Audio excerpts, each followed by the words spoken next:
Hi, welcome back to நிரல் fashion. இன்றைக்கி என்ன பார்க்க போகிறோன்னா, ஒரு சிம்பிளான பீடருக்கு வச்ச ஒரு ப்ளவுஸ் டிசைன் தான் பார்க்க போகிறோம்.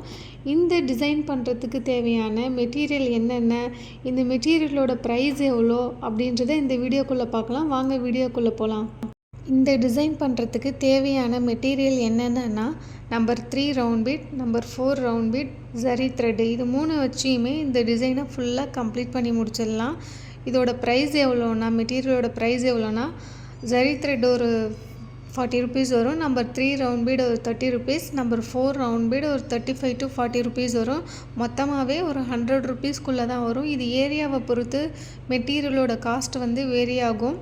இந்த டிசைன் பேசிக் முடித்தவங்க, ஆரி ஒர்க் இப்போ தான் கற்றுக்கிட்டு இருக்கிறவங்க அப்படின்றவங்க இதை ஈஸியாக ஒர்க் பண்ணலாம். இது எப்படி ஒர்க் பண்ணுறதை பார்க்கலாம்.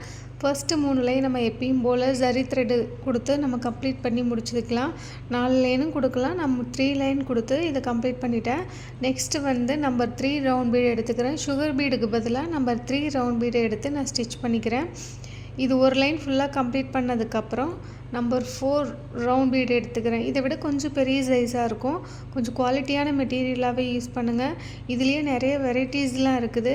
குவாலிட்டியானதாக வாங்கி யூஸ் பண்ணிக்கோங்க. இல்லைனா கலர் சீக்கிரமே போயிடும், பிளாக் ஆகிடும் பீடு எப்போவுமே ஸ்டிச் பண்ணும்போது ஒரு பீடாக ஸ்டிச் பண்ணுங்கள். 2 பண்ணாதீங்க. அதே மாதிரி 2 பீடு ஒட்டிக்கிட்டு இருக்கும்ல, அந்த மாதிரியும் பண்ணாதீங்க. ஏன் அப்படி சொல்கிறேன்னா, நீங்கள் 2 பீடாக ஸ்டிச் பண்ணும்போது மூவ் ஆகும். ப்ளவுஸ் கழட்டினதுக்கப்புறம் கொஞ்சம் லூஸ் ஆகிற மாதிரி இருக்கும். அதனால தான் ஒரு பீடாக ஸ்டிச் பண்ண சொல்கிறேன்.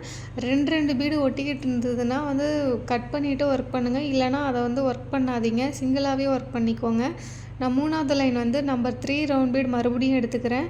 ஃபுல்லாக கம்ப்ளீட் பண்ணதுக்கப்புறம் அடுத்து ஃப்ளவர் ஷேப்பில் ஒரு பீட் நடுவில் நம்பர் 4 ரவுண்ட் பீடை கொடுத்துக்கிறேன். அதை சுற்றிலும் நம்பர் 4 பீடை வச்சியே ஃபுல்லாக ஒரு ஃப்ளவர் ஷேப்பில் கம்ப்ளீட் பண்ணி முடிச்சிக்கிறேன்.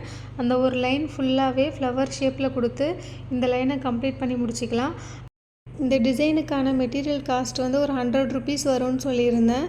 அதுக்கப்புறம் இந்த டிசைனுக்கு எவ்வளோ ப்ரைஸ் சொல்லலாம் அப்படின்னு கேட்டிங்கன்னா, நம்ம ஒர்க் பண்ணுற டைமிங்கோட காஸ்ட்டு ப்ளஸ் மெட்டீரியல் காஸ்ட்டு, இது 2ஐயும் சேர்த்து தான் நம்ம கஸ்டமருக்கு இதோ டிசைனோட ப்ரைஸு சொல்லணும். இது நீங்கள் எவ்வளோ வேணாலும் சொல்லிக்கலாம், அது உங்கள் விருப்பம்தான். நான் அடுத்து என்ன லைன் கொடுக்க போகிறேன்னா, நம்பர் 3 ரவுண்ட் பீடு தான் அடுத்த லைன் கொடுக்க போகிறேன். இது ஃபுல்லாக முடித்ததுக்கு அப்புறமேட்டுக்கு நம்பர் 4 ரவுண்ட் பீட் எடுத்துக்கிறேன். Number 4 round beet plus sugar beet, இது 2ம் வச்சு ஒரு புட்டாஸ் மாதிரி ஒரு 1/4 இன்ச் கேப்பு விட்டு இது ஃபுல்லாக அடுத்த லாஸ்ட் லைன் இது தான் ஃபுல்லாக கம்ப்ளீட் பண்ணி முடிச்சுக்கிறேன். இது கம்ப்ளீட் பண்ணி முடித்ததுக்கப்புறம் இந்த ப்ளவுஸ் எப்படி இருக்குதுன்னு சொல்லிட்டு பார்க்கலாம். அதுக்கு முன்னாடி இந்த டிசைன் உங்களுக்கு பிடிச்சிருந்ததுன்னா என்னோடய வாட்ஸ்அப் நம்பருக்கு புக் பண்ணுங்கள். வாட்ஸ்அப் நம்பர் ஸ்க்ரீனில் தெரிகிற நம்பருக்கு பண்ணுங்கள். தேங்க்யூ.